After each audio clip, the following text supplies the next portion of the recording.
عندما يحل اليوم الذي ستراني فيه عجوزا، أرجو أن تتحلى بالصبر وتحاول فهمي.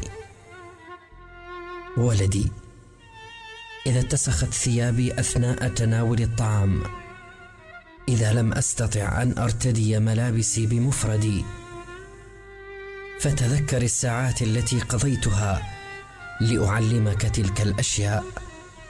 ولدي الحبيب، إذا تحدثت إليك وكررت نفس الكلمات ونفس الحديث آلاف المرات، لا تضجر مني، لا تقاطعني، وأنصت إلي وتحمل تكرار أسئلتي. فعندما كنت صغيرا يا بني، كنت دائما تكرر وتسأل، وأنا أجيبك بصدر رحب إلى أن فهمت كل شيء. ولدي الحبيب، عندما تراني لا أستطيع أن أجري، فاعطني الوقت الكافي، ولا تنظر إلي بابتسامة ماكرة ساخرة، وتذكر أنني الذي علمتك كيف تفعل أشياء كثيرة، كيف تأكل، كيف ترتدي ملابسك، كيف تستحم، كيف تواجه الحياة. صباحكم يقينا بالله، صباح الأمل والتفاؤل لكل روح تصالحت مع ذاتها وصنعت لنفسها جسرا من الأمل تمر به، وتثق تماما أن ما بعد الصبر إلا الفرج، وما بعد الحزن والألم إلا الفرح. فقط ثقي بالله واحسن الظن به، واكمل المسير مبتسمة راضية بما كتبه الله لك. لا تتأففي من بيتك الذي تملأه الفوضى،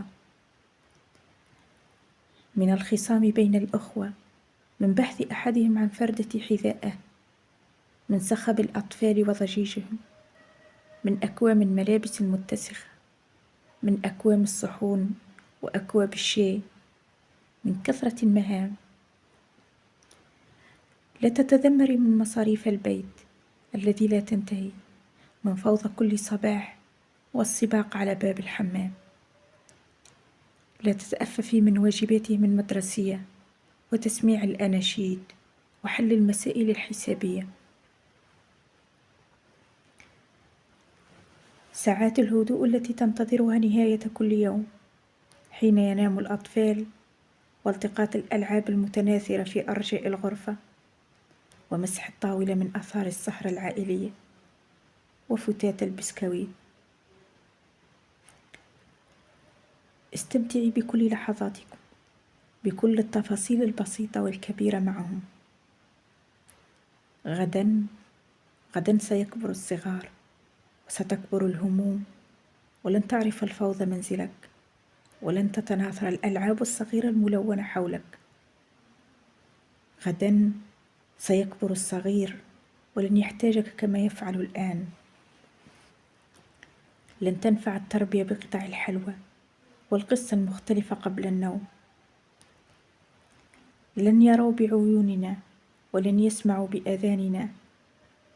ستفتح لهم الدنيا طرقا ودروبا ومسالك كثيرة. ستزداد الفتيات حساسية ويزداد الفتيان ضخامة، سيتباهون باللحية والشاربين. سيبدأ كل منهما باختيار طريقه إلى الاستقلال والاستقلال بتفكيره. سيبدأ بحياة جديدة تبزغ من قلب هذا البيت.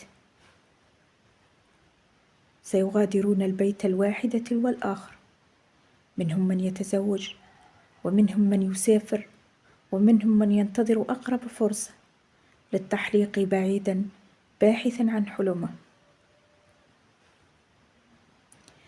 ستتذكرين تلك الليالي التي كنت تعانين منها، قلة النوم، من البكاء والقلق.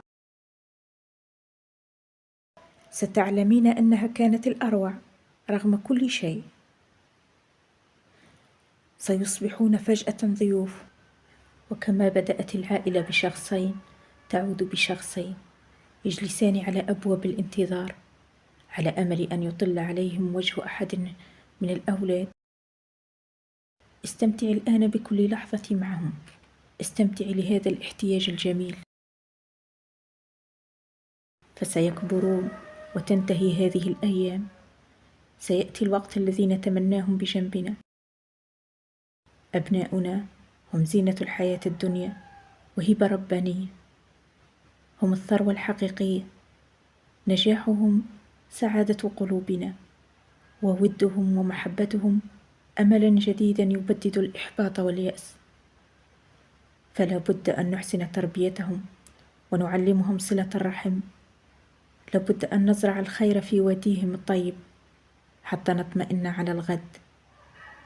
لابد أن نكون لهم القدوة الحسنة حتى يتبعوا خطانا إذا كبروا.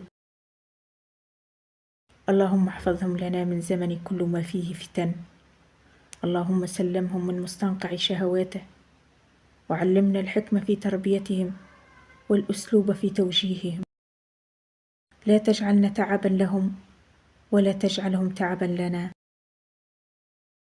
افتح لنا مغالق قلوبهم ووسع صدورنا، وفهمنا لكي نحتويهم ونكسبهم.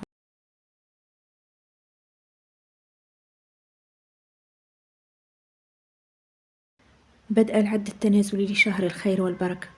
نسأل الله أن يبلغنا رمضان لا فاقدين ولا مفقودين. إن شاء الله يكون الفيديو اليوم عجبكم، تفرجوا فيه للآخر وشوفوا أولى التحضيرات لشهر رمضان. وكان عجبكم الفيديو حطوا لايك واشتركوا في القناة للي أول مرة يشوفوا، فضلا وليس أمرا. أستودعكم الله الذي لا تضيع ودائعه، ودمتم بخير.